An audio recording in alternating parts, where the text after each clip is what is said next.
For today's video, isa tayo ngayong electrician. Tingnan niyo yung mga breaker na sunog.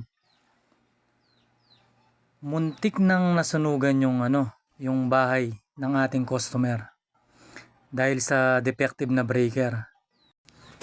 Ang kwento ni customer, habang gumagana ang kanilang aircon, bigla na lang nangamoy ng sunog at dali-dali niyang chinek ang kanilang mga breaker.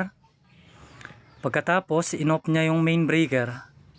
Buti na lang at naagapan niya ang sunog.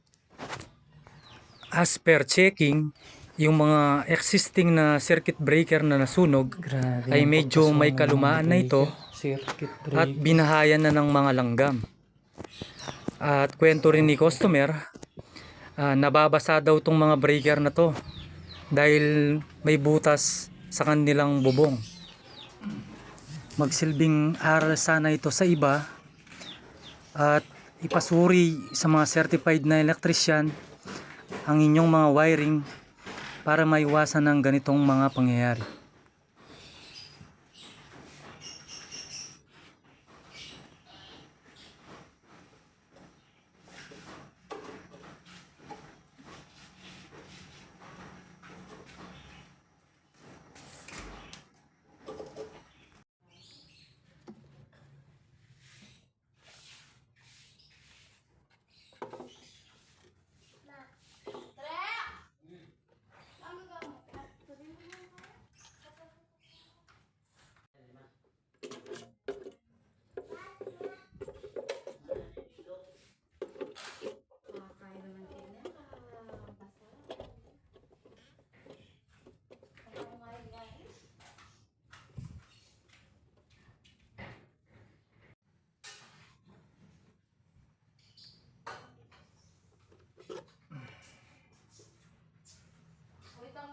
Isa na lang.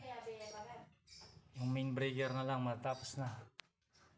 Muntik nang nasunugan yung may-ari ng bahay. Buti na lang malapit sa Diyos yung pamilyang to kaya hindi sila nasunugan.